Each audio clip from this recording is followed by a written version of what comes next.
संतोष देशमुख यांच्या हत्या प्रकरणानंतर बीड जिल्ह्यातील राजकारणासह पोलीस प्रशासनामध्ये देखील वेगाने बदल घडताना बघायला मिळत आहेत। हत्या प्रकरणामध्ये पोलिसांना सहआरोपी करण्याची मागणी देखील जोर धरताना बघायला मिळाली होती आणि आता एका निलंबित पोलीस अधिकाऱ्याच्या दाव्यामुळे पुन्हा एकदा राजकारणात खळबळ आली आहे। रणजित कासले असं निलंबित अधिकाऱ्याचं नाव असून त्याने आपल्याला वाल्मिक कराडच्या एन्काउंटरची ऑफर असल्याचा दावा केला आहे।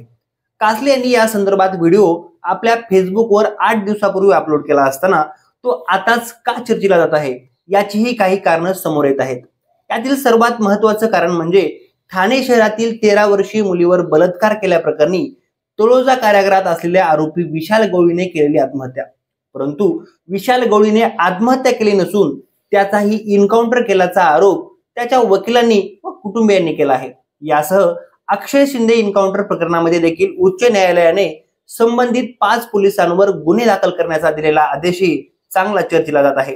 एकूणच राज्यांमध्ये एन्काउंटरची त्या ठिकाणी चर्चा ही उत्तर प्रदेश प्रमाणे प्राधान्याने होत असताना बघायला मिळत आहे आणि आता रणजित कासले यांनी वाल्मिक कराडच्या एन्काउंटरची आपल्याला ऑफर असल्याचेही सांगितले आहे।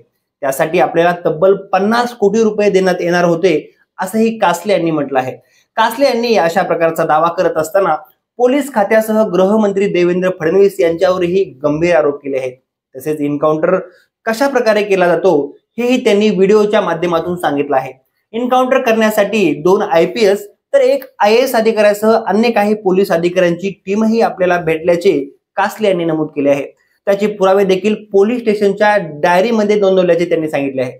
मात्र कासले यांचे दावे निरर्थक असून केवळ समाज माध्यमांमध्ये त्या ठिकाणी सनसनाटी निर्माण करण्यासाठी ते असे वक्तव्य करत असल्याचे मत सामाजिक कार्यकर्त्या अंजली दमानिया यांनी व्यक्त केले आहे। यासह कासले मध्यधुंद अवस्थेत बोलत असून प्रशासनामध्ये असताना का गप्प राहिले असाही प्रतिप्रश्न त्यांनी केला आहे। तर इकडे करुणा मुंडे यांच्यासह तृप्ती देसाई यांनी मात्र कराडच्या एन्काउंटरसाठी धनंजय मुंडेच प्रयत्नशील असल्याचा आरोप देखील केला आहे। निलंबित पोलीस अधिकारी असलेल्या रणजित कासले यांनी नेमकं काय म्हटलं आहे ते पाहूया। गुड मॉर्निंग फ्रेंड्स, आता माझी तब्येत एकदम ठणठणीत झालेली आहे। आता मी आलेलो आहे माझ्या रूमवरती आणि आताच न्यूज बघितली की अक्षय शिंदे एन्काउंटर प्रकरणात 5 पोलिसांवर गुन्हे दाखल करा आणि SIT बसवा। तर मित्रांनो, आता मला या एन्काउंटर बद्दल बोलायचंय। तर पहिले तर SIT बसून काही उपयोग होणार नाही।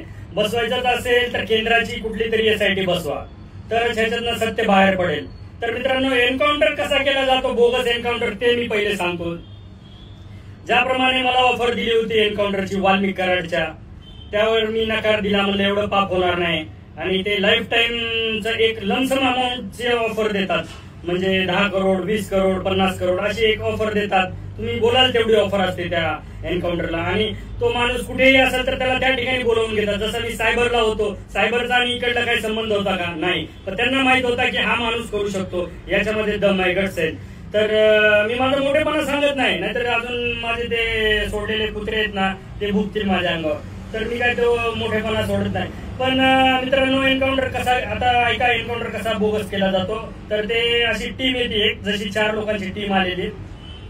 पहिले मुख्यमंत्री आणि 2 उपमुख्यमंत्री आणि गृह सचिव वगैरे यांची एक बैठक होते, गुप्त बैठक, एकदम सिक्रेट ठिकाणी, आणि विचार केला जातो की त्यावर काय करायचं।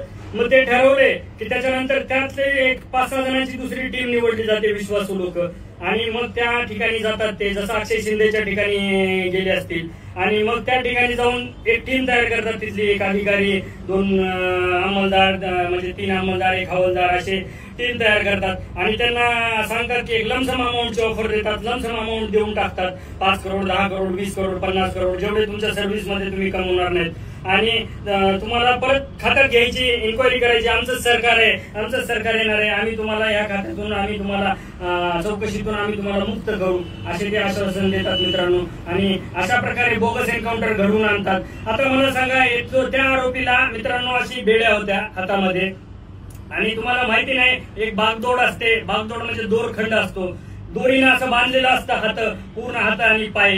तर मित्रांनो, अक्षय शिंदेनी कसा एन्काउंटर केला असेल सांगा बरं? एवढं जर हातकडी आहे आणि जर बागदोड आहे, दोरखंड बांधलेला आहे, तर किती बोगस एन्काउंटर होता.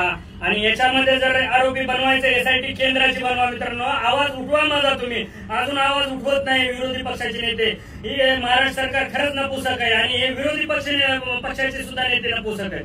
आवाज उठवा. यामध्ये जर आरोपी करायचंय ना, तर या गृहमंत्र्याला देवेंद्र फडणवीसांना आरोपी करा मित्रांनो, त्याशिवाय काय होणार नाही. आणि तरच हे होईल. अहो, तुम्हाला सांगतो, देवेंद्र फडणवीस खऱ्या अर्थाने ना, आता मी बीडचा आहे, खऱ्या अर्थाने तो बीडलाच घाबरतो.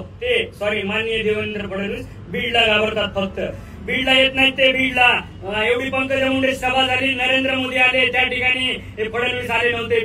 ते फक्त बीडला आणि बीडकरांना घाबरतात. लाज वाटते मला सुद्धा एक पोलीस अधिकारी म्हणून गृहमंत्र्याची. काय केलं 10 वर्षात 15 वर्षात त्यांनी?